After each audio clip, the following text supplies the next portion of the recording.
Bom, galera, agora eu vou explicar como funciona o passo a passo da nossa inteligência artificial, né? Eu vou tentar explicar o mais detalhado possível para vocês conseguirem entender, né? Isso aqui vai ser para complementar aquele Word, porque o Word pode ficar um pouco confuso. Então eu vou tentar explicar melhor por aqui. Aqui a inteligência artificial vai ficar localizada no Package IA, onde vamos ter os três itens dela, né? Que é o crossover, o gera-i e o gera-p. Vamos começar explicando o gera-i. Primeiro a gente começa importando o Java UtilRandom, que é uma classe do Java que serve para gerar letras ou números aleatórios. E depois já iniciamos aqui a classe. Vamos criar a string inimigos, a string aptidão, que vai ser apt, né? Que ela vai receber nossa aptidão. A random aleatório, que vai ser o que vai gerar números ou letras aleatórios.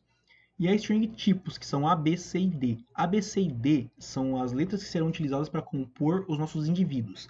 Essas letras, posteriormente, dentro do jogo, elas vão representar os inimigos do jogo. Então, no jogo, quando ele lê uma letra A, vai ser o inimigo 1. Quando lê uma letra B, inimigo 2.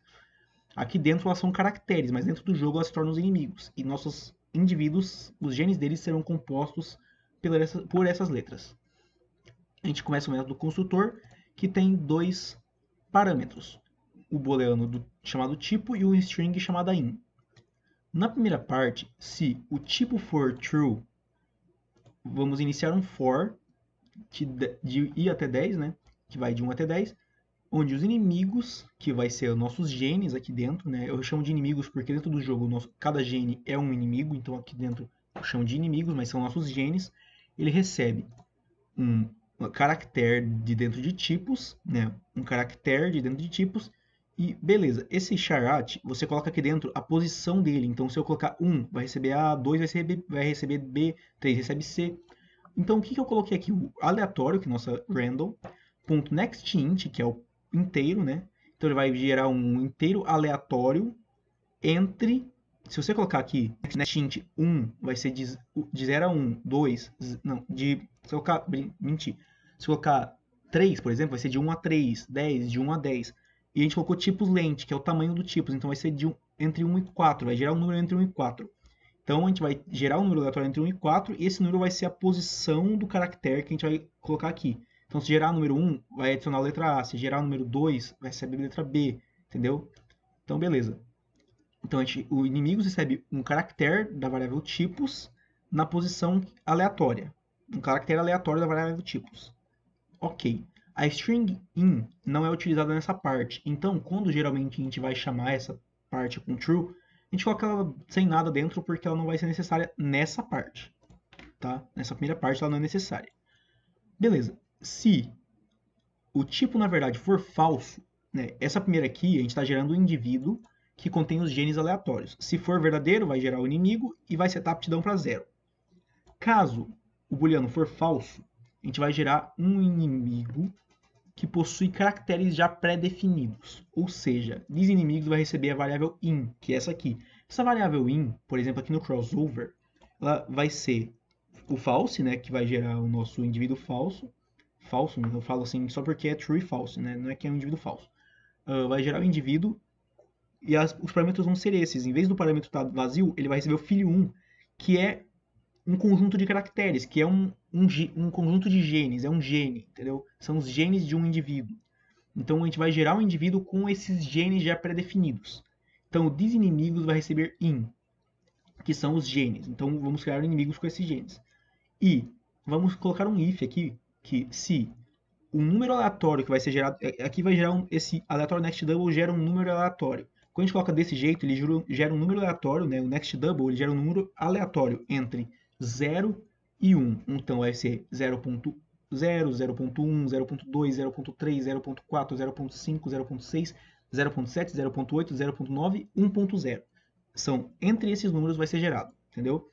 E a gente vai colocar, se esse número aleatório criado for menor ou igual a 0.3, isso aqui vai ocorrer, ou seja, tem 30% de chance de ocorrer isso aqui.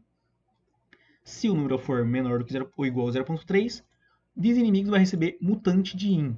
Então, em vez de ser diretamente o in, se o número for menor que 0.3 ou igual, vai receber o mutante de in. O que é o mutante de in? Aqui vamos ter o método mutante. Esse método vai fazer as mutações, ou seja, a gente cria uma string chamada mutação e o int chamado inimigo x. Esse inimigo x Basicamente, ele vai pegar os genes do nosso inimigo. A gente tem 10 genes diferentes. Ele vai escolher um número aleatório entre 1 e 10 e vai ser esse número aleatório vai ser equivalente ao gene que vai ser mutado. Ou seja, a gente tem 10 genes. A gente vai ter, por exemplo, aqui A, B, C, D. São os 4 tipos diferentes. A, C, B, D. Beleza. Temos quanto? 1, 2, 3, 4, 5, 6, 7, 8, 9, 10. Ele vai setar um número aleatório. Então, se ele setar o número 3 aqui, por exemplo, a gente vai vir aqui 1, 2, 3. É a letra B. Entendeu? Se está no número 4, vai ser a letra C. Se está no número 10, vai ser a letra D aqui, entendeu?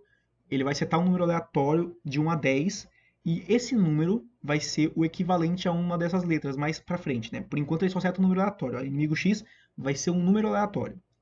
Então, dentro desse for aqui, a gente vai percorrer a variável, né? Se a posição i for igual inimigo x, ou seja, se o i daqui for igual a esse número aleatório gerado entre 1 e 10, a mutação, que é a nossa variável, recebe tipo, vai receber a mesma coisa que aqui, entendeu? Vai receber um caractere aleatório daqui de dentro. Só um caractere aleatório. Caso não seja o mesmo valor, a mutação vai receber o caractere da posição i na variável in, ou seja, essa aqui é a variável in, por exemplo, a gente vai receber, tipo, o caractere 1 vai ser A, o caractere 2 vai ser B. Aí, caso seja igual a inimigo X, a letra I seja igual ao inimigo X, aí em vez de receber, tipo, por exemplo, a gente estava recebendo esses caracteres aqui aleatoriamente. Em vez de receber, por exemplo, o caractere D, foi selecionado aleatoriamente o caractere D, por exemplo. Esse caractere D, na verdade, o que a mutação vai receber vai ser um caractere aleatório. Então a gente vai pegar um caractere aleatório daqui. Pode ser qualquer um. Então a gente pode receber, por exemplo, aqui no lugar do D que a gente recebe um A. E assim compõe o nosso inimigo com um gene alterado. E essa é a mutação, a alteração de um dos genes do nosso indivíduo, no caso. Então, caso ocorra mutação, a gente vai gerar um indivíduo com uma letra trocada, com um caractere trocado, e vai retornar a mutação, que vai ser o nosso novo indivíduo. O indivíduo vai receber a mutação, vai ser um indivíduo mutante. Depois a gente seta normalmente a aptidão 0. Todos os indivíduos gerados nessa classe vão ter aptidão 0, porque a aptidão verdadeira vai ser definida somente depois de termos jogado contra esse indivíduo. Né? Jogado contra os inimigos que compõem esse indivíduo, vai ser acertada a aptidão. Né? Então vamos aqui para baixo. Aqui a aptidão de padrão vai ser 0, e aqui nós temos os métodos setApt, que vai setar a aptidão. Quando a gente lutar contra o inimigo, por exemplo, aqui na classe Game, você pode ver que aqui vamos ter uma variável W que recebe o score, né, que é a pontuação dos inimigos, e vamos ter aqui system.out.print, vai ter o get conjunto com, né, o pop2, o conjunto, tipo, esse indivíduo vai setar a aptidão, vai ter um método setAptidão W, ou seja, aqui dentro a gente vai setar a aptidão dele como W. A variável aptidão aqui de dentro vai receber o valor de W, que é o que recebemos lá da outra classe. Então a aptidão que antes era 0 vai ser trocada pelo valor de W que for recebido depois da partida do jogo. E é assim que nós definimos a aptidão do nosso indivíduo. E aqui temos o método getAptidão, que é para retornar a aptidão que for definida aqui. Se for antes do jogo, a aptidão vai ser 0. Se for depois do jogo, vai ser a aptidão que vem depois, entendeu? O método getAptidão vai pegar a aptidão que está aqui dentro. O setAptidão define a aptidão, o getAptidão pega a aptidão que está aqui dentro. E tem o método getInimigos também, né, o string getInimigos, que ele vai retornar para você os genes. Né? Por exemplo, a gente tem aqui a variável filho, se a gente colocar .getGenes, getInimigos, né, a gente vai retornar os genes, vai retornar as letras, em vez da posição da memória. Né? Que se a gente colocar só print e um nome de um indivíduo, a gente vai printar só a posição da memória. Então a gente tem que colocar .getInimigos para printar na tela os genes ou para coletar os genes para usar para outra coisa. Né? Se a gente for utilizar os genes, a gente tem que colocar getInimigos, que aí a gente vai pegar os genes desses indivíduos. Acho que isso aqui já está bem explicado, né? Por exemplo, tudo foi bem definido. E agora vamos passar para a próxima classe, que é a classe GeraP. Então, galera, agora eu vou explicar a classe GeraP, que é a classe responsável por gerar as populações. Enquanto um indivíduo é um conjunto de caracteres, ou seja, um indivíduo vai ser o conjunto de inimigos, um indivíduo vai ser um monte de letras, que depois vão ser os inimigos do jogo. Então, o indivíduo são as letras. Uma população é um conjunto de indivíduos. Então vamos começar aqui. Ela também está no package IA. Aqui nós iniciamos ela e criamos já um public gera i conjunto. Ou seja, a gente já cria um gera indivíduo. A gente cria um método gera indivíduo chamado conjunto, que é tipo um vetor, entendeu? Um vetor conjunto do tipo gera inimigo. Então esse vetor armazena indivíduos, entendeu? Esse conjunto vai armazenar nossos indivíduos. A gente começa o método construtor, o gera p boolean tipo, né, que vai ser para definir o tipo de população que a gente tem. Que a gente também tem dois tipos de população, que a gente tem dois tipos de indivíduo, a gente tem dois tipos de população. Vamos começar indo passo a passo, depois eu explico os dois tipos. O conjunto vai receber um novo gera i de tamanho 10, ou seja, aqui a gente termina de criar o nosso vetor, né, sendo o vetor conjunto, um vetor do tipo gera i, ou seja, ele armazena indivíduos.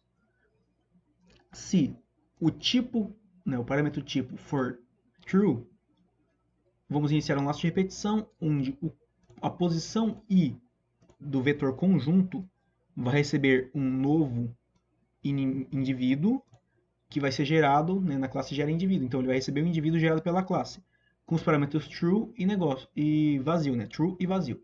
O parâmetro true e vazio, então, vai gerar um indivíduo com caracteres aleatórios. Então, se for verdadeiro, a gente vai gerar uma população com 10 indivíduos que possuem genes aleatórios. Então a gente vai gerar os indivíduos aleatórios, que é a nossa primeira população, geralmente é essa, né? Uma população com indivíduos com genes aleatórios. Por exemplo, se a gente entrar na classe crossover não, na classe game, aqui a gente já pode ver que a gente tem uma gera população que vai gerar uma população do tipo true, que é a população inicial, que vai ter indivíduos com genes aleatórios. Essa população possui genes aleatórios, seus indivíduos possuem genes aleatórios.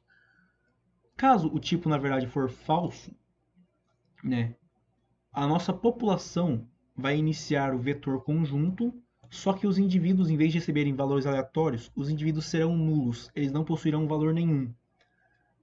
Para que serve isso? Aqui na nossa crossover, por exemplo, a gente gera um pop2 com um gera p falso.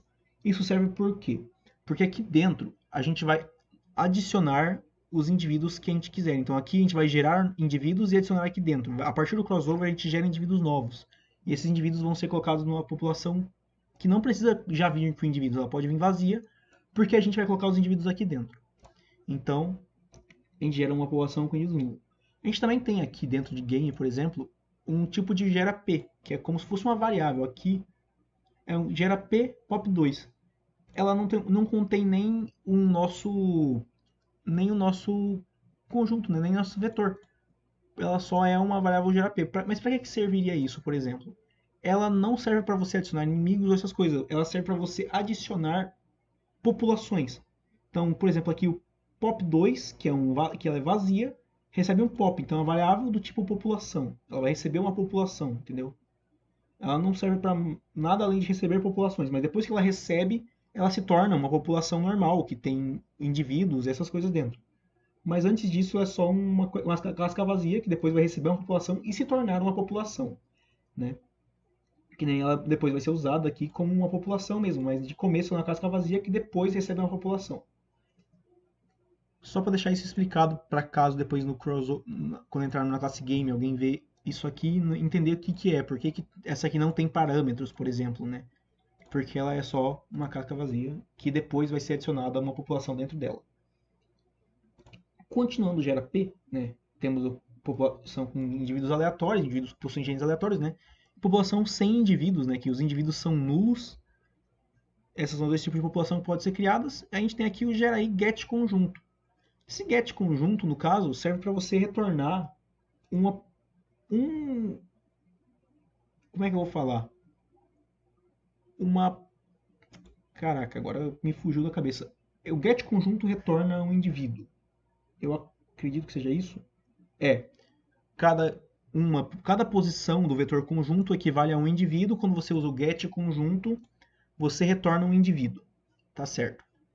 Então, get conjunto você vai retornar um indivíduo. O indivíduo, no caso, é aquilo que a gente viu antes. É um conjunto de caracteres, então você vai retornar o indivíduo. Então, você geralmente coloca o get conjunto e a posição do indivíduo, né? O get conjunto e a int i, quando você for buscar. Então, fica aí explicado, né? Quando você for utilizar aqui, por exemplo, a gente coloca e a gera ptrue. Espera aí, a gente tem que achar um lugar onde tem o get conjunto para poder mostrar melhor.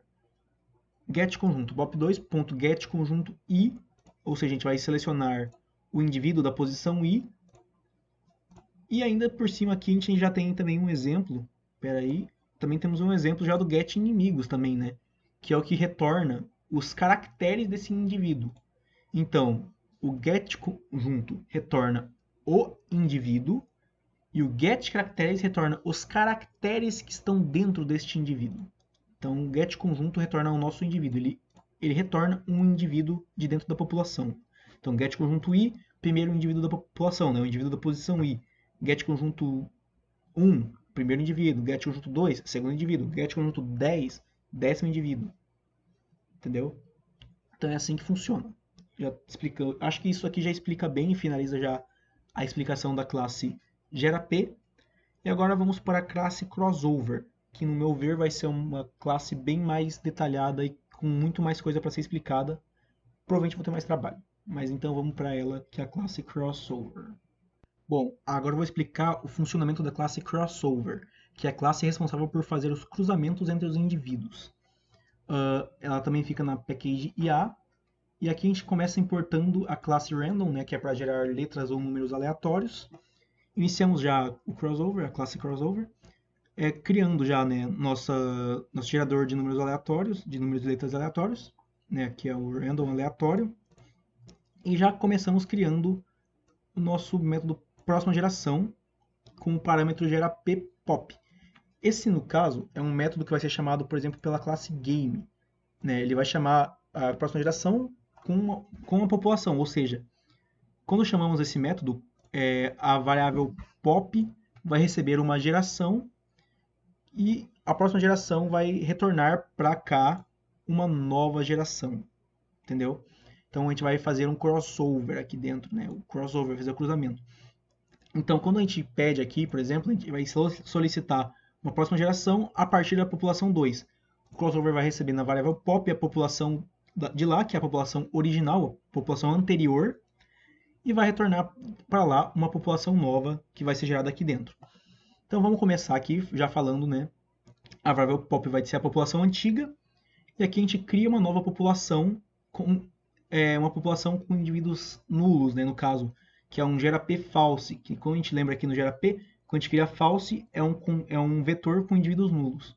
Então a gente já cria aqui uma população 2, que vai ser uma população 2 que vai receber a nova população. Ela vai ser a nossa nova população e ela começa sem indivíduos dentro, né? Ela começa com os indivíduos nulos. E já de primeira, a população 2 vai receber, né, o conjunto 0, né, no caso que é a posição 0, o primeiro indivíduo da população 2, vai receber o primeiro indivíduo da população pop. Por quê? Porque aqui no game, por exemplo, a pop já vai ser ordenada. A gente tem um algoritmo de ordenação aqui que vai ordenar essa população, fazendo assim, o primeiro indivíduo da população ser o mais forte, o segundo ser o segundo mais forte, e assim por diante. Ou seja, quanto mais para cima o indivíduo, quanto mais próximo à posição 0, esse indivíduo tem a aptidão melhor. Então, o indivíduo da população 0 é o melhor indivíduo da população anterior, e a população 2 vai manter esse indivíduo, ou seja, ela vai receber esse indivíduo na posição 0 dela, mantendo assim o melhor indivíduo da geração anterior nessa geração. E aqui já iniciamos a parte que adiciona os indivíduos na nossa população. Criamos as variáveis int num e 0, que vão ser utilizadas aqui.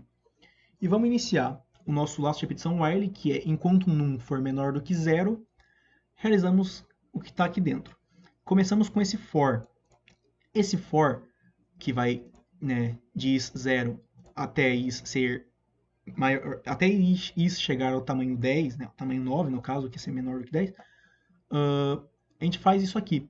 Se a posição is da população 2, no caso, o indivíduo is for nulo, num recebe mais. Então ele vai percorrer a nossa população e cada vez que encontrar um indivíduo que não seja nulo, o num recebe mais. No caso da primeira vez que for percorrer, por exemplo, o nosso primeiro indivíduo já não é mais nulo, porque aqui já recebemos o primeiro indivíduo da população anterior. Então o num já começa sendo 1, na primeira vez que passa. E vocês vão entender o porquê disso mais tarde. Agora a gente chega na parte que escolhe dois pais aleatórios para o cruzamento. Aqui a gente vai selecionar dois indivíduos da população anterior, né, da população original, a população POP, que é a população antiga. A gente vai selecionar dois indivíduos que vão ser utilizados para fazer o crossover, ou seja, a gente vai pegar os genes desses indivíduos e embaralhar, basicamente, né, brutamente dizendo. Então, a gente cria um vetor chamado pi, que é do tipo geraí, ou seja, ele armazena indivíduos. O pi0 vai receber um indivíduo aleatório de dentro da população anterior, né?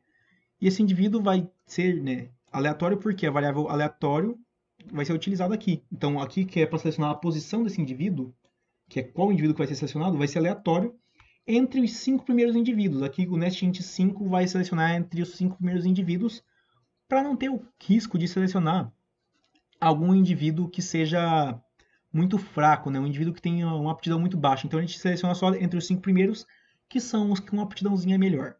Então o pi0 recebe algum dos 5 primeiros indivíduos e o pi1 recebe algum dos 5 primeiros indivíduos da população anterior. A população original que será utilizada para fazer o crossover, né? E aqui já geramos um vetor chamado geraí filho, que tem duas posições também. Aqui a gente já usa o vetor filho, vai receber o cruzamento do pi1 e do pi0. Então, o vetor, né, as posições do vetor vão receber o resultado desse cruzamento, que vai ser explicado mais tarde. Então, primeiro vamos saber que o filho recebe o cruzamento do pi1 e pi0. Então, o filho 0 e o filho 1 vão receber os resultados do crossover.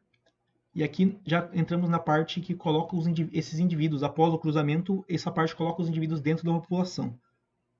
Então agora vamos explicar como esses indivíduos vão ser inseridos dentro da população, né? Após passar pelo crossover, a gente vai colocar aqui dentro um if número igual a 10. Esse if número igual a 10 é só para a gente verificar se a variável num, né, é igual a 10. Porque caso ela for maior, igual a 10 ou maior do que 10, ela passa do nosso índice aqui da nossa população, né? Ela vai ser maior do que a nossa população, então vai dar um erro aqui embaixo. Então eu coloquei esse if para, se caso ela for igual a 10, printa erro na tela, só para indicar que ela é maior do que 10 e que no caso daí não vai interferir. Que a gente vai colocar daí esse else, que daí caso ela não for maior que 10, vai realizar esse código embaixo. E no final ela vai ser zerada de qualquer forma, então tranquilo. Então, se ela for igual a 10, vai printar erro, se não, a variável do tipo booleano tst vai receber true. Depois eu explico para que ela serve. Ela vai ser utilizada aqui embaixo, mas eu vou explicar melhorzinho para que ela serve daqui a pouco. Agora temos um if, né? Se o tst for true e a posição num, né? A posição da variável num, né? A variável num é um número. Então, se a posição num da população 2, que é o indivíduo que está na posição 1, for igual a nulo, essa posição da população 2 vai receber o filho 0. Então, no caso, por exemplo, da primeira vez que for rodar aqui, né, esse while vai ser, esse num aqui, né, vai receber 1, porque a gente já tem 1 dentro da população. Né? Essa população já tem o primeiro indivíduo, que é o indivíduo da posição 0. O indivíduo da posição 0 vai ser esse aqui. Então, quando ler aqui, vai ter um indivíduo, então esse num recebe 1, então o num vai ser 1. E quando chegar aqui embaixo, esse num vai valer 1. Ou seja, ele vai verificar se a posição 1 da população é nula. A posição 0 já está ocupada, mas a posição 1 não está. Então ela é nula. E nesse caso, a posição 1 da população 2, que é a posição número 1, vai adicionar o filho 0. E aqui embaixo faz a verificação. Se o tst for falso, né? Como agora, aqui embaixo o tst vira falso, tá? Então esse if também vai ser executado em seguida. Se o tst for falso, o número for menor do que 9, para não dar o erro de posição, né, de ser uma posição maior do que tem. Então, se o número for menor do que 9 e a população, o conjunto da posição número mais 1 da população for nula, que é o indivíduo número 2 aqui no caso, a população 2 vai adicionar na posição 2 o filho 1. A posição 0 vai adicionar esse aqui, então, no caso, vai adicionar esse indivíduo aqui. A posição 1 vai adicionar o filho 1 e a posição 2 adiciona a posição 1 adiciona o filho 0 e a posição 2 adiciona o filho 1. Deu uma confundida aqui, mas consegui explicar. E agora o tst vira true. Por que isso acontece? Antes, quando eu rodava isso aqui, eu só adicionava o primeiro if, o segundo era ignorado. Então eu coloquei esse true para ter uma alternância. Então, quando é true, adiciona o primeiro, aí vira falso, adiciona o segundo, vira true de novo, para adicionar o primeiro na próxima rodada. E a variável num vira zero. Mas por que a num vira zero se ela é quem controla a posição da nossa população, né? A posição do indivíduo da população?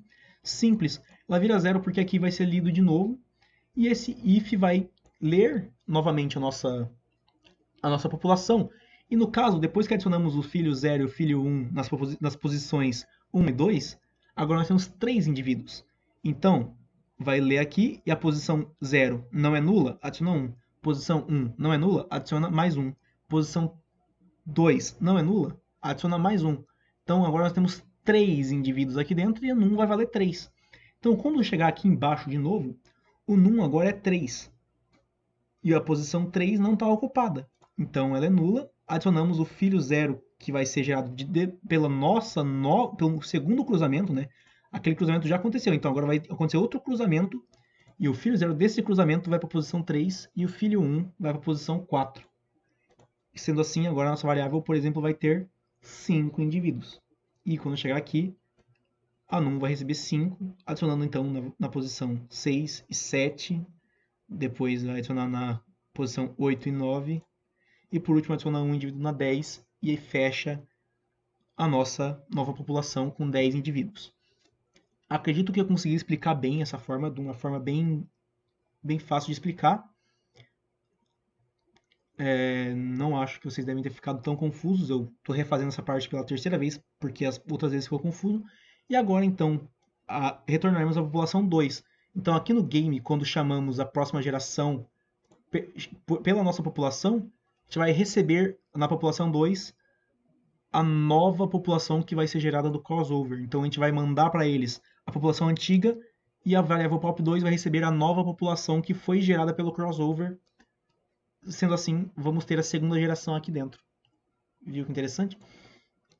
Né? Porque vamos retornar a nossa nova população. Então o que vai ser retornado daqui de dentro é uma população nova feita a partir do cruzamento dos indivíduos da população antiga.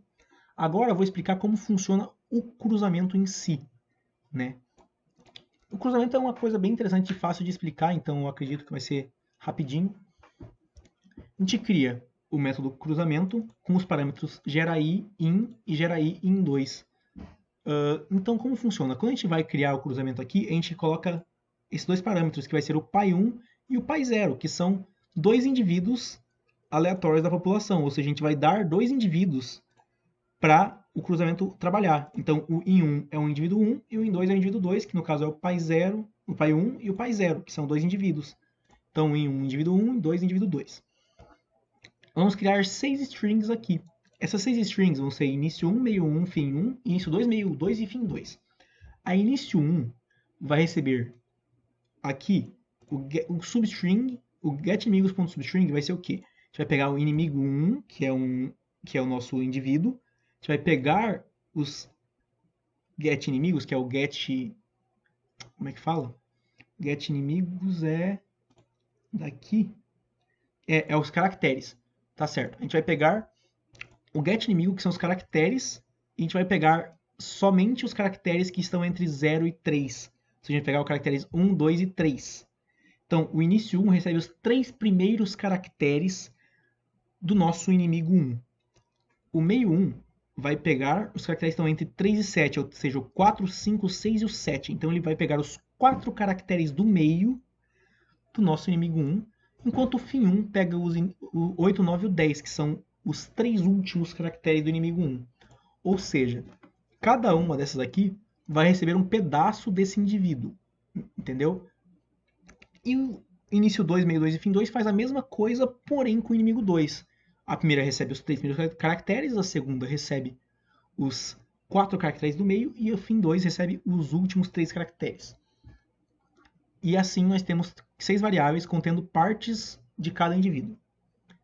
Aí nós temos um método, agora a gente tem um novo vetor do tipo geraI, né, que é um vetor que armazena indivíduos, chamado filhos. E esse vetor vai ser o que vai adicionar os nossos novos indivíduos que serão gerados aqui dentro do crossover. A gente cria duas novas variáveis, a variável filho1 e a filho2. A filho1 vai receber o início do indivíduo 1, o meio do indivíduo 2 e o final do indivíduo 1 de novo. Sendo assim, a gente vai ter duas partes de um indivíduo e uma parte de outro indivíduo. Ou seja, a gente mesclou os dois indivíduos, a gente está misturando os indivíduos, fazendo o cruzamento entre eles. Enquanto o filho 2 recebe o início do indivíduo 2, o meio do indivíduo 1 e o fim do indivíduo 2. Sendo assim, também é um cruzamento, também está mesclando dois indivíduos. Após essas variáveis receberem esses caracteres, né, elas não são ainda indivíduos em si, elas são variáveis que têm caracteres dentro, têm genes dentro. E aqui a gente vai gerar novos indivíduos utilizando os genes que estão armazenados dentro desta variável.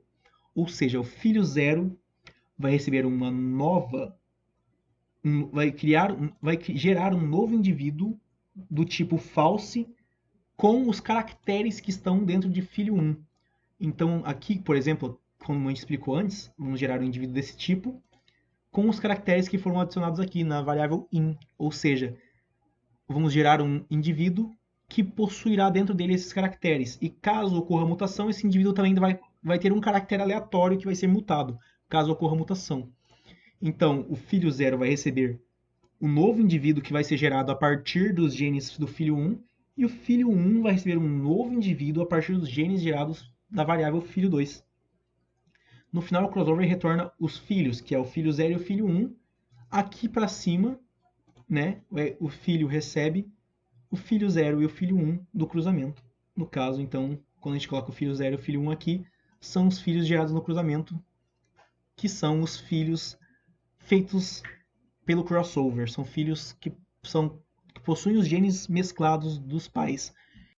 Então, no caso, a gente pode dizer que a nossa nova geração aqui, que vai retornar para a classe game aqui uma nova população, essa classe aqui do crossover, ela vai gerar uma nova população com os indivíduos, todos os indivíduos dessa nova população são feitos a partir do cruzamento dos indivíduos da população anterior. Ou seja, os indivíduos dessa geração nova são indivíduos criados a partir do cruzamento dos indivíduos anteriores, e esses indivíduos que serão mandados para a classe game, que vão ser uma nova geração de indivíduos, uma nova geração que será mandada para enfrentar o player. Então, no caso, aqui nós mesclamos os nossos indivíduos e geramos novos indivíduos em uma população nova de indivíduos novos. O único indivíduo que se mantém, né, no caso, é o indivíduo mais forte da população anterior, que é o primeiro indivíduo, que é porque ele é o mais forte, então é interessante manter ele. O resto dos indivíduos são gerados pelo cruzamento. Acho que agora deu para entender essa classe, e eu vou explicar agora as alterações que eu fiz dentro da classe game, né? Porque aqui dentro eu também trabalhei. E para ficar mais fácil de explicar, né, é melhor eu falar um passo a passozinho aqui.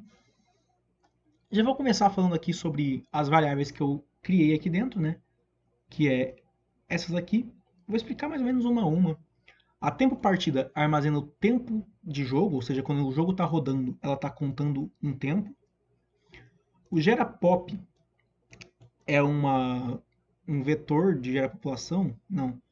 Ele gera uma população nova do tipo true. Então ele gera uma população nova, ele cria uma população nova do tipo true, que vai ser a nossa população inicial.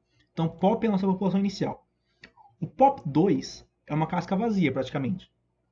O pop 2 ele é uma variável do tipo pop, só que ele não tem nenhuma população dentro, ele não tem nada dentro. A geração 0 é a nossa geração atual, é a geração dos indivíduos, né? Primeira população é a geração 0, primeira população é a geração 1, segunda população é a geração 2, terceira população é a geração 3, e assim por diante. O count é uma variável de contador que serve para contar. Inning recebe o inimigo, no caso, nulo, mas depois ela vai receber, né? Então inning recebe o inimigo. Primeira população, né? Primeira pop recebe true. Boolean pausa, que depois vai ser utilizado. Derrota recebe 0, level recebe 1. Isso aqui, por enquanto, só as variáveis sendo declaradas. Elas não estão sendo utilizadas para nada ainda. Só explicando mais ou menos para que elas vão servir mais tarde. Mas algumas delas eu vou explicar agora também não, porque mais tarde é melhor para explicar. E também temos o Double All Score, que vai ser o score geral dos inimigos, né? Vai ser a soma da pontuação de todos os inimigos que depois vai ser utilizada para gerar nossa aptidão. A gente inicia o jogo, a população 2, que é a casca vazia, já começa de início recebendo a nossa população, que é a população de indivíduos aleatórios. Por quê? Porque se eu usasse pop direto, depois não ia dar para trabalhar muito bem aqui embaixo. Então eu prefiro usar tudo na pop 2, porque depois a pop 2 vai receber outra população e a gente pode mudar tudo aqui dentro. Então a pop 2 de início recebe a população inicial, que é a população de indivíduos aleatórios que foi gerada pela classe GeraP, que foi gerado em indivíduos aleatórios. A gente inicia um laço de repetição, que vai printar na tela os inimigos e a aptidão deles. Então, no caso, a gente vai printar na tela o indivíduo da posição 1, né? Os genes dele e a aptidão dele. Indivíduo da posição 2, os genes e a aptidão. Indivíduo da posição 3, os genes e a aptidão. Posso até mostrar aqui como é que isso funciona, né? Ó, a gente clica para rodar e quando dá o play, ó, já printou na tela os indivíduos, né? Os inimigos, né? A sequência de inimigos é um indivíduo. Isso aqui é um indivíduo. Isso aqui é a posição, né? Isso aqui no caso são os genes do indivíduo. Isso aqui é a aptidão desse indivíduo. A aptidão inicial sempre vai ser 0, como eu expliquei antes, né? Porque a gente ainda não lutou. Depois que a gente vencer essa fase, vai ser atribuído para esse inimigo, como a gente pode ver aqui, cadê o console? Esse inimigo, que é o que está sendo o atual, ele vai receber uma nova aptidão assim que acabar a fase. Esse inimigo é o primeiro, tá vendo? Ele vai receber a aptidão nova assim que acabar a fase e a aptidão dele vai deixar de ser 0.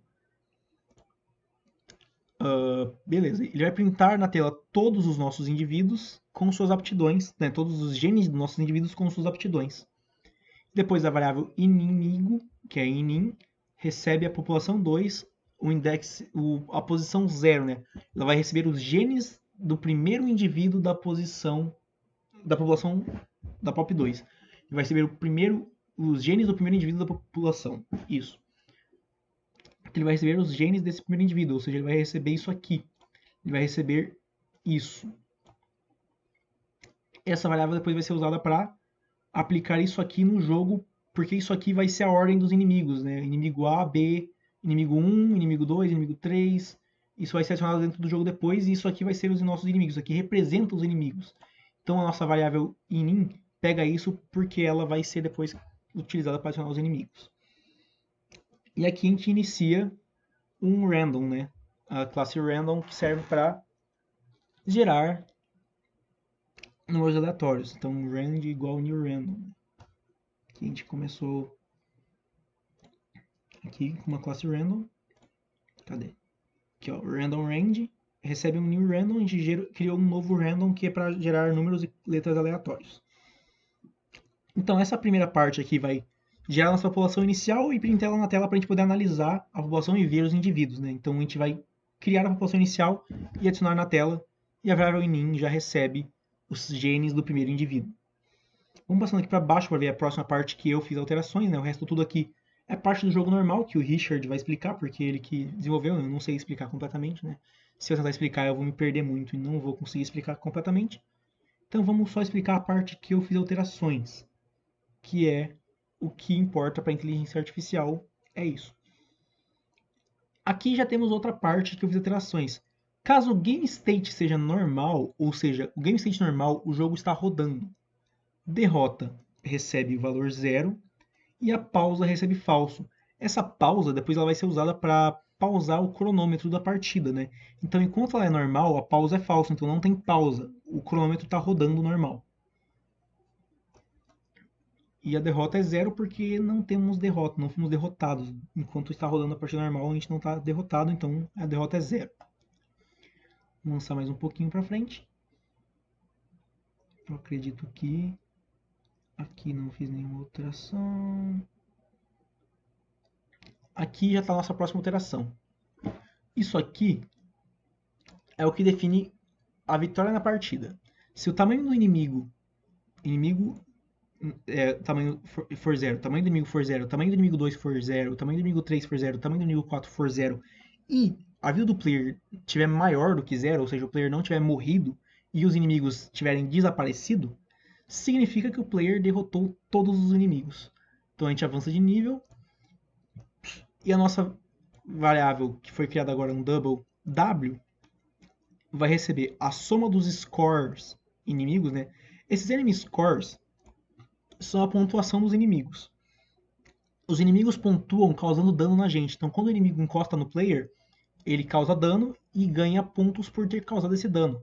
Então, a variável W recebe o score desses inimigos, mais o tempo total da partida, que vai ser o tempo da partida a cada, por exemplo, dividido para 5. Então, a cada 5 segundos, W recebe 1.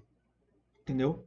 Então, vai ser o score mais o tempo dividido para 5, que vai ser a cada 5 segundos o nosso W vai receber um ponto, porque os inimigos conseguiram segurar a gente dentro do jogo por bastante tempo, entendeu?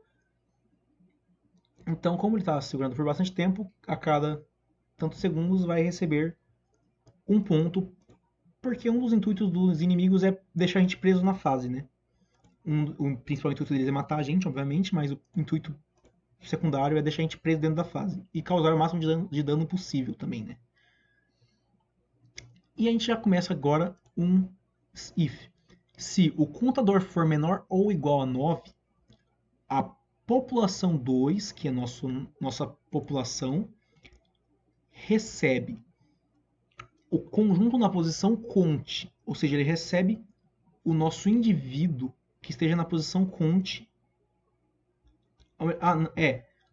O indivíduo da população conte, na verdade, eu falei errado. O indivíduo da posição conte, da população, vai setar sua nova aptidão sendo W, ou seja, a gente vai adicionar uma aptidão para o indivíduo da posição conte. Então, tipo, se for um indivíduo 1, por exemplo, a gente vai adicionar W como sua nova aptidão. Então, por exemplo, com o inimigo I, né, o inimigo da posição I, o indivíduo da posição I da população, meu Deus, estou todo confuso. O indivíduo da posição I da população vai receber o valor de W como aptidão, pelo método setAptidão, que é aqui de dentro, né? Se você colocar o setAptidão e fornecer um valor, a aptidão vai receber esse valor. Então, a aptidão que era 0 vai ser substituída por essa nova aptidão. Então, o nosso indivíduo da posição conte da população, né? O indivíduo que está na posição conte da população recebe a aptidão W. Embaralhei bastante, mas consegui explicar no final. E é isso que importa. E vamos printar na tela essa nova aptidão. Né? Depois que a gente derrota o inimigo, aparece na tela a nova aptidão. Não vou colocar agora, porque senão eu teria que jogar aqui na tela. E depois vai ter uma análise disso aí tudo, então não precisa colocar agora. Só dizer que printa na tela a nossa aptidão. Após isso, a gente zera o tempo da partida. A variável count recebe 1 e a variável level recebe 1 também. Tipo, a count soma mais 1 e level soma mais 1. E os scores dos inimigos também são zerados. Por que eu zero o tempo da partida dos scores dos inimigos? Porque se isso aqui aconteceu, significa que a gente derrotou os inimigos e vamos começar uma nova partida. E por isso a gente não pode ter nada da partida anterior salvo, né? O único que vai salvar é o count e o level, porque a gente passou de level. E o count é um contador que vai ser utilizado mais tarde. Vocês vão entender agora. Se o count for igual a 10, então, ou seja, quando o count for igual a 10, significa que já passaram 10 partidas. Já venceu 10 vezes. Se o count for igual a 10, é porque a gente venceu 10 vezes. Então, se o count for igual a 10, a gente inicia uma nossa repetição, que vai printar na tela a nossa população e o seu... Vai printar na tela os genes dos indivíduos da população, né? Vai printar todos os indivíduos, os genes de todos os indivíduos, e vai printar também a sua aptidão. Ou seja, a gente vai printar de novo uma coisa parecida com isso aqui, ó. Deixa eu até achar aqui. Vai printar uma coisa parecida com essa aqui, né? Só que agora com a nova aptidão, entendeu? Com a nova aptidão que os indivíduos têm. Que vai ficar mais organizadinho.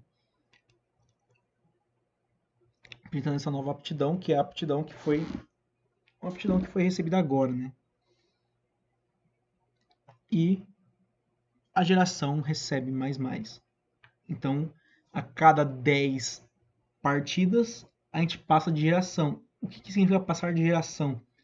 Significa que nós vamos gerar uma nova população, porque a gente já enfrentou os 10 inimigos dessa população.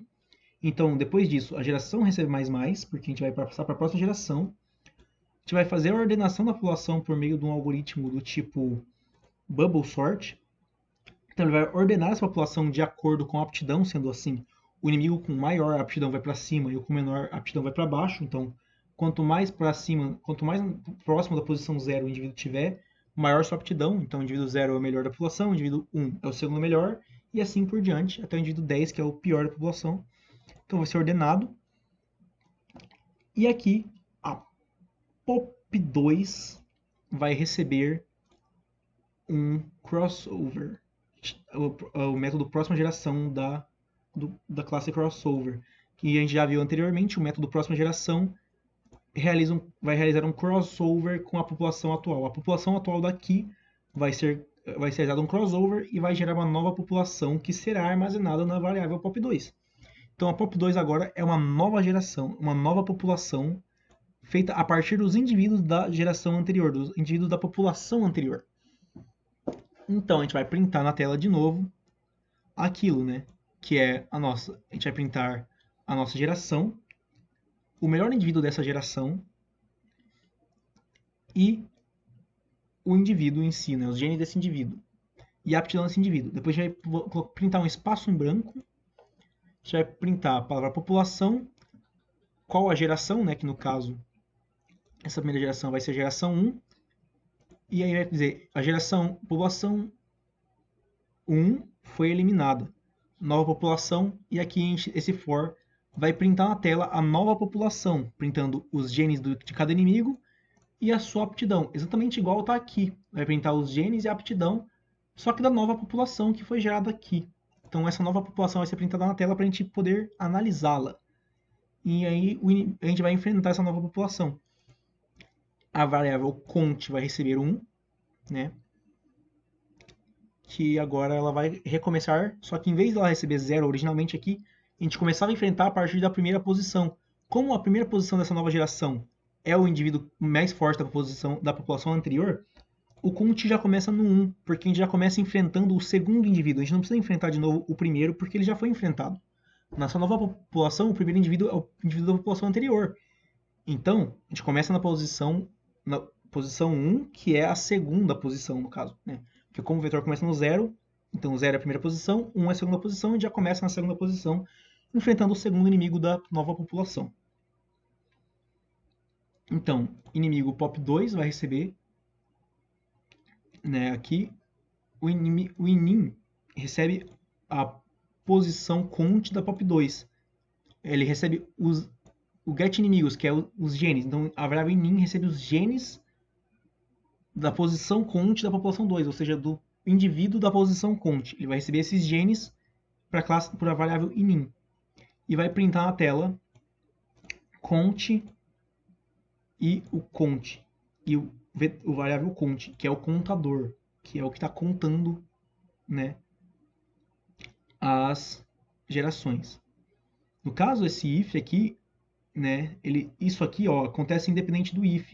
Então ele vai acontecer primeiro para a primeira população, e depois, quando ocorrer esse if, esse POP2 vai mudar para a segunda geração e vai ocorrer para a segunda geração. Então esse nin vai receber cada um dos indivíduos das populações e vai jogar para dentro do jogo como inimigos, como indivíduos, como os nossos genes, né? Como os genes vão ser os nossos inimigos. Então o nin recebe primeiro o primeiro, depois recebe o segundo, o terceiro, o quarto, o quinto, o sexto, o sétimo indivíduo. Vai acontecer isso aqui, que é o crossover. E o nin vai receber o primeiro, o segundo, o terceiro, o quarto, o quinto, o sexto, o sétimo indivíduo da segunda geração e depois da terceira geração, e assim por diante. O nin sempre vai ter um indivíduo dentro dele. E aí a gente faz o print do count, né, que é para printar a variável count. E aqui acabam minhas alterações nessa parte do jogo. Vamos agora achar a próxima alteração feita por mim no jogo. E é isso. A gente vai descer mais um pouquinho aqui.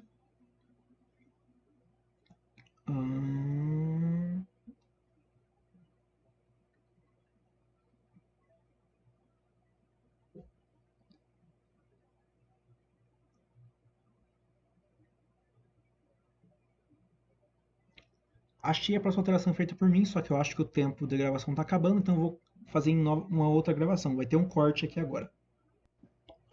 Voltando aqui, né? Eu dei um corte porque essa parte aqui vai ser um pouquinho grande, então eu achei melhor cortar antes que o vídeo corte sozinho, porque meu gravador só grava 10 minutos, então Vamos explicar direitinho aqui que alterações eu fiz. Essa parte aqui é parte que o Richard já tinha feito, é parte do jogo normal. Minhas alterações estão a partir daqui.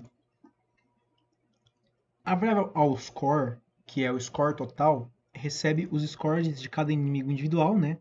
Vai somar todos os scores inimigos e vai formar um score só. E vai somar também o tempo da partida dividido para 5, né? O tempo de que os inimigos seguram a gente na partida dividido para 5. Isso aqui é a mesma coisa que o W recebe, né? O nosso aptidão recebe isso aqui.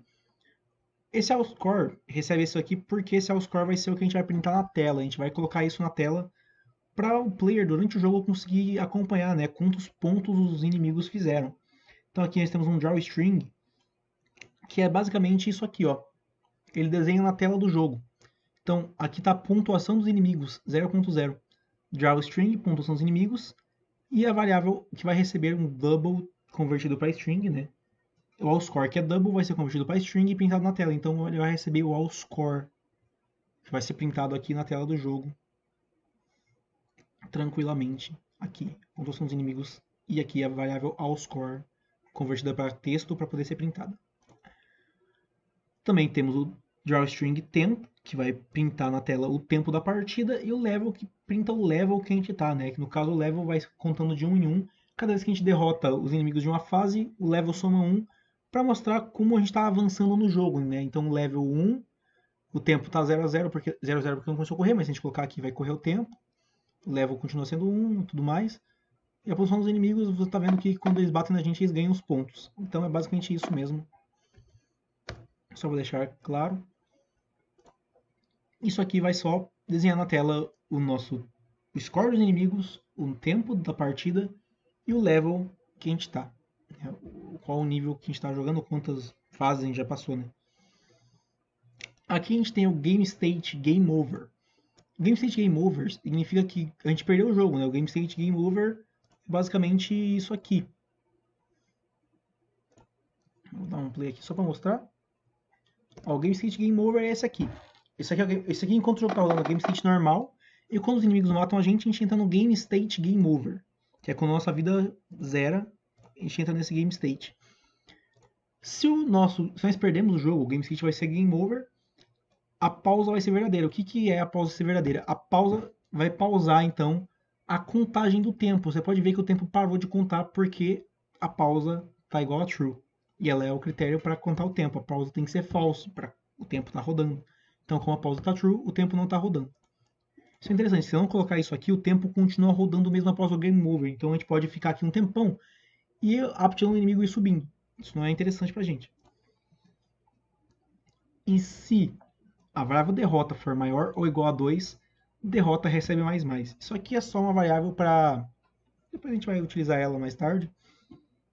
Mas é uma variável que se for menor do que 2, ela recebe mais. E o nosso contador vai ser zerado. Toda vez que a gente recebe game over, o count fica zerado. Porque quando a gente recebe game over, aqui embaixo, né, vai fazer o quê? Quando a gente perde o jogo, né, que no caso, se a derrota for igual a 2, vai ser mais. Se ela for igual a 1, que no caso ela geralmente aqui vai ser 0, ela vai somar mais, vai virar 1. Se a derrota for igual a 1, nossa POP 2 vai receber a POP, que é a nossa população inicial. Ou seja, a gente vai começar a partida, né, o jogo do 0, do level 1, que é a primeira população, que é a população com indivíduos aleatórios. A gente vai perder todo o progresso que a gente fez, todo o progresso da inteligência artificial vai ser perdido. A gente vai reiniciar o jogo do 0. Vai printar na tela que a gente perdeu o jogo e que vai ter reiniciando o jogo a população inicial. E vai fazer esse for para printar na tela os caracteres da população e a aptidão dela, né? Os caracteres do indivíduo e os genes do indivíduo e a aptidão desse indivíduo. Que vai reprintar na tela aquilo que sempre printa, né? Quando começa o jogo, que é isso aqui. Vai ser printado isso aqui de novo. Só para mostrar, né? Para você conseguir acompanhar o que está acontecendo no jogo, quem que está enfrentando. Se printar na tela de novo, a variável inin novamente vai receber a posição 0 da população 2, né? Porque a gente vai recomeçar o jogo do 0. E iniciamos o rand new random aqui, né, para gerar números aleatórios. Aqui acaba a minha participação nessa parte aqui, a gente vai um pouco mais para baixo. E temos o Game State Menu. O que é o Game State Menu? O Game State Menu é esse aqui, que é o Game State do menuzinho. quando a gente entra quando a gente pausa o jogo, né? Por exemplo, a gente pausa o jogo, a gente entra no menu, e quando a gente entra no jogo, a gente também entra no menu. Então, esse game state menu é quando a gente está dentro do menu. E dentro desse game state eu coloquei o pausa igual ao true também para quando a gente está dentro do menu, o tempo ficar parado também, né? Para não ficar rodando o tempo. E é só isso que eu fiz aqui dentro. Agora vamos passar para a próxima parte que eu fiz a alteração, que é aqui. Aqui é o que rege o tempo do jogo. Eu não sei exatamente o que acontece aqui, quem sabe mais dizer melhor é o Richard, mas aqui meio que controla o tempo do jogo. E eu coloquei que se pausa for igual a false, o tempo da partida recebe mais. Aqui, na verdade, eu acho que controla o tempo do jogo, né? Que os frames, então, os frames por segundo, uma coisa assim. Não sei bem como funciona. Eu sei que isso aqui é um tipo de relógio. Se a pausa for false, o tempo da partida recebe mais. Ou seja, enquanto não tiver pausa, o tempo da partida corre. Que nem aqui. A pausa é true, o tempo da partida não corre. Se for false, a partida corre. Ele só é true quando a gente está dentro do game state normal. Dentro do game state normal, como a gente pode ver aqui. Cadê? Game state normal. A pausa é igual a false. Cadê o game state normal? Agora me perdi tudo, foda-se. Dentro do game state normal você entende que a pausa é false. É false, então vai rodar o tempo e fora dela, no game over ou no menu, a pausa é true, então o tempo vai estar parado. Então aqui só serve para rodar o tempo. O tempo da partida vai ser aqui que vai rodar o tempo da partida. E aqui embaixo eu fiz mais uma alteração. Quando dá o game over, no caso, né, aqui é o key event do enter, né, quando você aperta enter dentro do menu é para selecionar algum dos itens. E quando você aperta enter no game over, você está reiniciando o jogo, né? Então eu coloquei, se você apertar enter dentro do game over, o enter vai ser true, né? Então o enter vai ser verdadeiro. O level recebe 1, porque a gente vai voltar pro level 1. E a gente vai zerar o tempo da partida, o score dos inimigos e o all score e a munição do player. Se a gente perder o jogo, não faz sentido a gente manter esses dados, né? Então a gente vai zerar tudo para reiniciar o jogo do zero com todos os parâmetros zerados, sem nada. O tempo vai ser zero, o score dos inimigos é zero e a nossa munição é zero também. Porque se não colocar isso aqui, o jogo continua com os enemy score, né? A gente continua com a pontuação dos inimigos e a gente não quer isso porque isso interfere na IA. Então a gente zera o tempo, zera a pontuação e o jogo vai começar do zero após o game over. E é isso, a última alteração que eu fiz dentro do jogo é essa. Aqui também tem ponto pause true. Não sei o que é isso exatamente. Isso aqui não é coisa que eu fiz não, isso aqui não é coisa minha não. Isso é coisa do Isher. Acho que acredito que seja isso. Isso aqui foi a última alteração que eu fiz dentro do jogo, foi essa. Espero que vocês tenham entendido. E essa foi a classe Game explicada. Agora eu vou explicar a classe Word. Eu vou explicar agora o funcionamento da classe Word. Eu não vou explicar o funcionamento da classe Word em si, eu vou explicar o funcionamento das partes que eu alterei. Lembrando que a classe Word faz parte do jogo e isso aí o Richard já está fazendo a parte dele que vai explicar isso, então eu vou explicar só a parte da IA, porque se eu tentar explicar isso aqui também, eu vou acabar fazendo tudo errado, então melhor eu só explicar o que eu fiz, não é mesmo? Vamos iniciar aqui. Explicando aqui dentro eu não fiz nada ainda. Acho que isso aqui é parte minha. Isso aqui eu fiz. Então, a string A aqui da nossa classe Word vai receber a string inin da classe Game. Lembra que na classe Game a string inin ela recebe os genes do nosso indivíduo, né?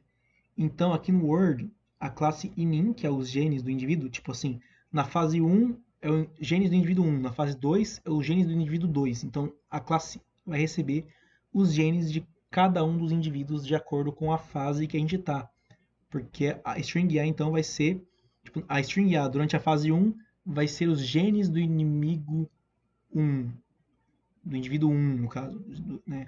Na fase 2 é os genes do indivíduo 2, na fase 3 os genes do indivíduo 3. Então a string A vai receber os genes vindos da classe game que estão na variável inin, que é uma variável que vai rodando de acordo com cada nível. A inin recebe os genes de um indivíduo diferente, que será jogado aqui para a classe Word. E a gente vai printar na tela essa variável A. A gente vai printar na tela esses genes, né? Quando a gente começa uma partida aqui, a gente pode até mostrar aqui no console, que é printado os genes que estão sendo enfrentados nesse exato momento. Quando a gente dá um play na partida, esse Word printa os genes que estão salvos na sua variável A. E a gente inicia um vetor do tipo caractere, né? Um vetor do tipo char. O vetor char B recebe um novo vetor do tipo char de 10. Então a gente tem um vetor de 10 posições que armazena caracteres. Ele só armazena um caractere de cada vez, ele não armazena palavras, armazena um caractere. Vai armazenar A, vai armazenar A, vai armazenar B, vai armazenar C. E não A, B, A, C, não. Ele só armazena um caractere. Então é A, ou B, ou C, ou D. E o int I igual a 0, que a gente vai iniciar a variável I. E a gente inicia aqui o for, né? Esse for, no caso, eu vou explicar ele porque ele é fácil de explicar. Ele vai fazer uma leitura do nosso eu vou chamar de mapa do jogo, não sei como é que eu chamo isso aqui. Eu acho que é o mapa do jogo mesmo. Que é isso aqui. Deixa eu até dar um zoom aqui para vocês entenderem. Como que eu dou um zoom nisso? Espera aí que eu vou abrir com outra coisa. Open with.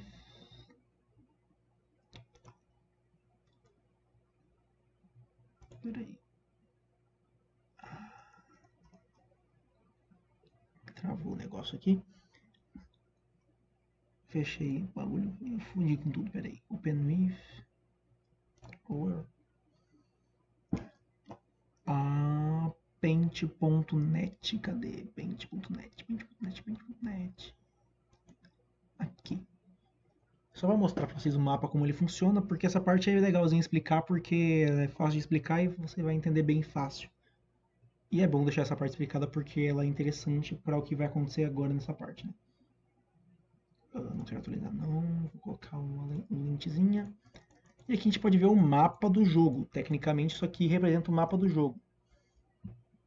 Cada pixel é um item de dentro do jogo. O pixel azul é uma coisa, o pixel vermelho é os inimigos, o pixel rosa é outra coisa. Os pixels brancos são as paredes.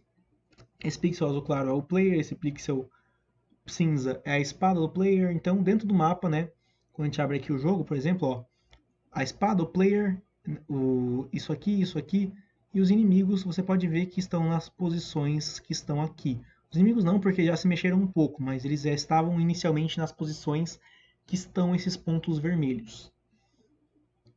Então, basicamente isso aqui é um mapa. E o que acontece aqui nessa parte do jogo? Esse for, no caso, vai andar pelo mapa. Então ele vai pegar pixel a pixel do mapa. Então ele pega o pixel atual da posição que está sendo definida aqui por esses dois fors.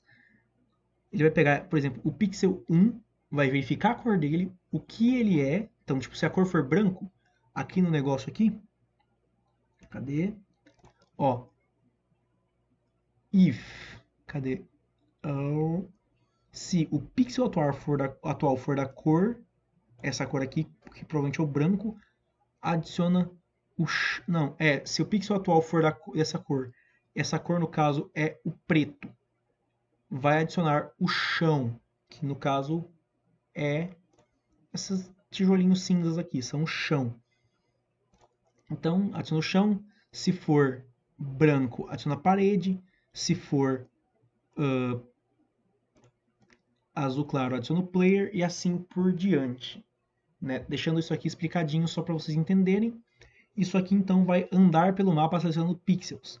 E aqui eu crio a variável i. Eu crio se i for maior do que 9, o i recebe 0. Porque daí o contador i só vai chegar até o número 9 e vocês vão entender o porquê agora. Também coloco aqui a variável que o b, né, o nosso como é que fala? Vetor recebe o caractere do index da posição i da variável a, ou seja, se o b for 1, recebe o primeiro caractere de a, se b for 2, recebe o segundo caractere de a, e assim por diante, e é por isso que o nosso if vai até 9, porque o nosso vetor tem 10 posições que vão de 0 a 9, então não podemos ter posições acima de 9, né? E é por isso mesmo que se for 9 vai virar 0.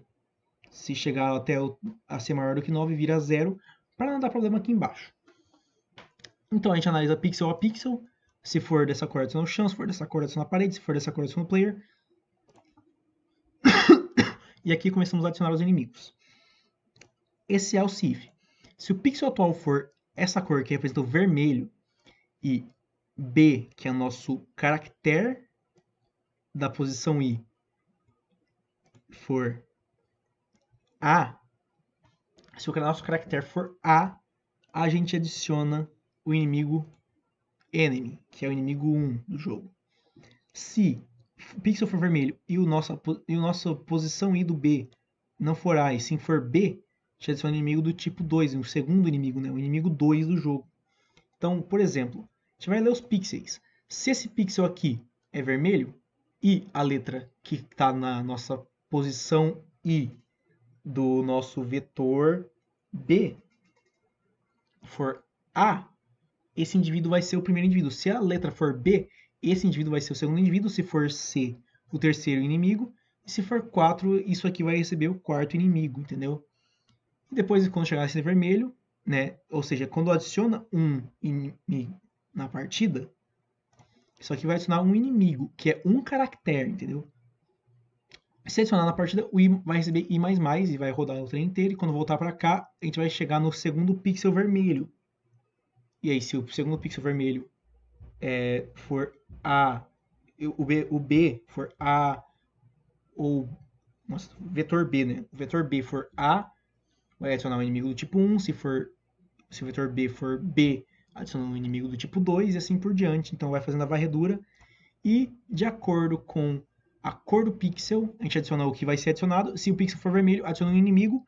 E de acordo com a letra que esteja na posição atual do vetor B, a posição atual vai ser indicada pelo I. Então, se for vermelho e a posição atual de B for A, o inimigo 1. Se a posição atual de B for B, inimigo 2. Se a posição atual de B for C, inimigo 3. Entendeu? E assim por diante, assim adicionamos os 4 tipos de inimigo. Porque assim a gente vai lendo os nossos caracteres que estão. A gente vai lendo os genes e de acordo com o gene a gente sabe qual inimigo vai ser adicionado. E assim a gente adiciona os inimigos na fase. E é essa a parte que eu fiz aqui na parte de adicionar os inimigos. Vai até aqui no D, que são os 4 tipos de inimigo, e depois disso, né, vai adicionar os 10 inimigos na fase, e o I vai ser zerado para quando for adicionar os inimigos da próxima fase, começa também do mesmo jeito e acontece da mesma forma. Todas as vezes que você termina a fase, vai readicionar os inimigos desse mesmo jeito. Vamos descer mais para ver se tem mais alguma coisa que eu fiz. Então, eu acredito que eu não tenha alterado mais nada aqui para baixo na classe. Só o que eu fiz foi aqui em cima mesmo. Espero que tenha entendido, né, que no caso, então aquele for vai ler pixel a pixel, se for da cor tal, ele adiciona tal coisa, se for branco adiciona parede, se for preto adiciona chão, se for azul adiciona o que tem lá, se for azul claro adiciona o player, se for cinza adiciona o negócio, e todos os vermelhos vão adicionar inimigos. Só que os inimigos têm um segundo critério, no caso, que é a posição, né, que é a letra que está na posição I do vetor B. Então, por exemplo, se a posição for 1 e a letra da posição 1 for A, por exemplo, então vai adicionar o inimigo 1 nesse pixel. Aí vai adicionar I++, que vai passar para a próxima posição do vetor, e depois vai chegar nesse próximo pixel. Aí, se o pixel é vermelho e a posição do vetor, né, o caractere que está na posição do vetor for, sei lá, C, por exemplo, então vai adicionar um inimigo do tipo 3 aqui. Se aqui for D, vai ser um inimigo do tipo 4. Se aqui for A, vai ser um inimigo do tipo 1. Se aqui for B, vai ser um inimigo do tipo 2 e assim por diante. É assim que vai ser adicionado os inimigos na partida. Espero que tenha entendido. Acho que eu consegui explicar bem tudo. É aqui que acaba a explicação, porque agora tudo que eu fiz foi explicado. E eu vou dar um jeito de enviar o vídeo para vocês. Espero que vocês consigam entender. Qualquer dúvida que vocês tiverem, me perguntem durante as reuniões, né, que a gente vai fazer mais reuniões ainda, obviamente, para finalizar bem o TC. E eu acho que isso aqui vai ser um bom complemento para aquele Word que eu mandei, já que ele ficou meio confuso de entender. Eu acho que esse vídeo vai ser bom para ajudar nisso. Então, tchau.